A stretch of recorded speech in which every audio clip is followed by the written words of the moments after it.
Tere, teema 5 on meil Excel. Siia siis kõigepealt pange kirja oma teema 5, oma nimi ja oma õpperühm. Kui see on kirjas, siis on Enter.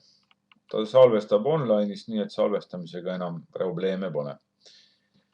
Täitke ülejäänud tabel, et siin, kus mitu inimest panete, siis joondage ta paremale poole, siis ta tuleb õigesse kohta. Tehke siia üks kollane selline kaust, et see silma hakkaks. Siia tuleb siis lisada, mitu inimest on selles toidu puhul retseptis, et mitu portsjonit tuleks valmistada. Ja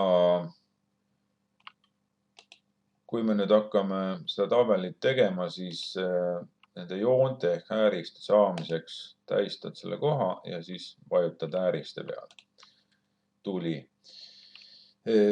Kuidas õigemini, kõigepealt näitan, mida tähendab see link siin. See sinine on link, et kui ma siia peale vajutan, siis mul avaneb siin aken ja ma ei pea seda enam uuesti otsima, et teeb mulle elu mugavamaks.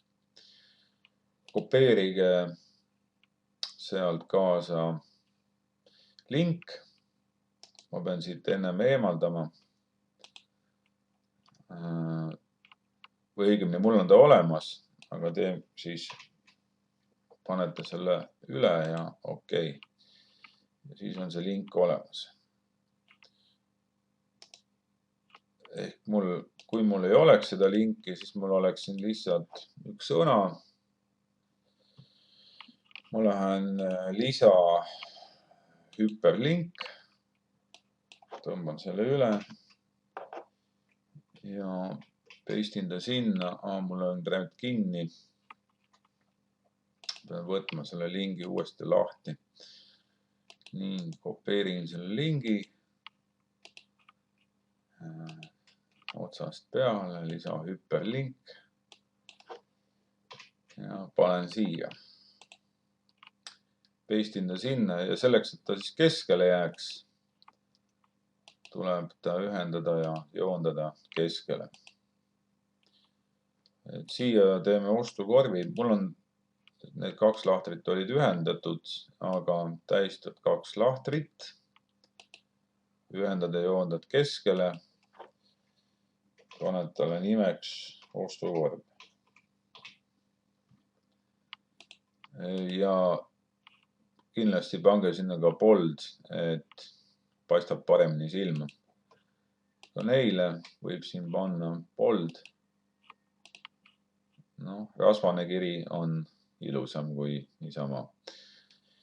Ja kui on puudu jooned, siis tähistad ja tõmbad jooned. Siin on ka puudu. Tähistad ja paned jooned. Nii, see osa siit on meil vaja lihtsalt sisse trükkida. Sisestage endale sisse, aga siit maalt alates hakkame koodi tegema. Selleks, et ta kirjutaks meile ülesse, mitu inimest on, siis alustad võrdusmärk, vajutad selle lahtri peale, kus sa võtad andmed, kirjutad sinna ja jutumärgid ja jutumärkide sisse saad panna teksti. Muidu sa teksti ja numbrid omavahel Excelis kokku panna ei tohi. Et kui on vaja ühik taha panna, siis ühikud kõik kirjuta sinna üles. Hetkel on ta mul tühi, sest mul ei ole siin ühtegi numbrit. Kui mul on siin 10, siis ta kirjutab mulle 10. Nüüd kood. Alati alustame võrdusmärgist. Kui meil on retsept ühele olemas, siis korrutame selle läbi kasutaja poolt antud inimeste arvuga. saame 500. Hinna saamiseks võrdusmärk. Me tahame siis teada, et mis on selle toote omahind, ehk siis 50 tuhandikku 0,55. 50 jagame 1000-ga ja korrutame läbi 0,55-ga ja saame siis, et sellest 55 sendist on siis 3 senti jahu omahind selles retseptis ühele.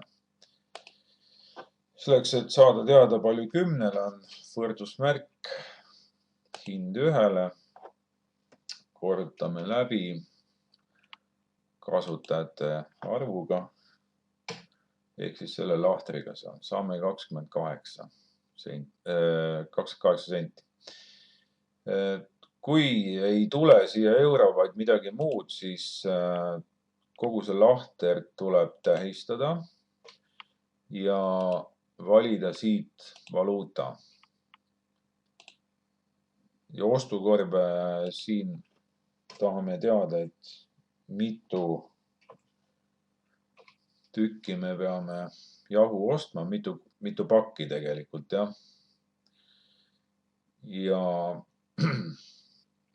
teiseks meid huvitab, et kui palju see maksma läheb, et sinna paneme hinna. Ja see lahter või need lahtrid siin peavad olema ka valuutad.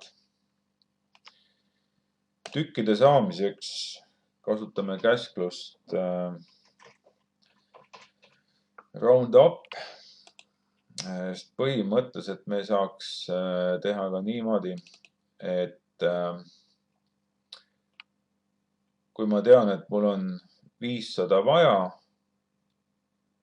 aga poes müüakse mul 1000, siis lihtsalt jagades ma saaksin 0, või veel vähem, aga ma ei saa ju osta pool pakki jahu. Ma pean ostma ikkagi ühe pakki, et tema ümardab siis ülespoole. Nii et 500 jagame läbi 1000-ga, semikoolon, sulg kinni ja enter. Ma pean ühe pakki ostma, alla selle ei saa. Ja hind, võrdusmärk. Ma tean, et ma pean ostma ühe paki.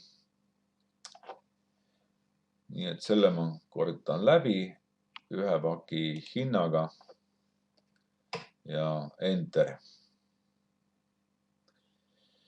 Nii, meil on siis esimesed valemid sisestatud, esimene rida on täidetud. Saame teha kopeerimist, et kui me tõmbame siit ülevalt alla, siis Excel paneb valemid meie eest ja sisse, on natukene lihtsam, aga probleeme valmistab selles, et Excel liigub hetkel nagu siit ülevalt alla. Ja sellepärast on meil siin nullid ja väga imelikud numbrid. Me peame need valemid lihtsalt üle vaatama, et kogu aeg oleks H1, mitte H2 ega midagi muud. Niisiis käi nüüd kõik üle ja vaata, et see oleks taga 1. Või siis teine võimalus, et sa lihtsalt teed selle valemid siin kõik niimoodi ükshaaval. Võrdusmärk. Sa tead, palju on ühele vaja ja korrutad selle läbi siis 10-ga. Saad 20. Natukene lihtsam on siin, sest siin tõesti see info liigub kogu aeg üles-alla. Me saame siin teha lihtsalt koopiad neist. Siin on sama teema, et ta käib siit vahepeal andmeid võtmas ja nii lihtsalt me seda kopeerida ei saa siit. Aga tükid leiab ta ikka niimoodi ja hinnad saame ka kopida. Nii et need lahtrid on siis 2 võimalust, et kas me lihtsalt kirjutame nad käsitsi või siis käime ja muudame selle tagumise lõpu vastavalt sellele, et kus kohas meil siis see kollane lahter seal on. Nii. Aga võib-olla lihtsam on kopida ja need ümber muuta, kui hakata otsast peale.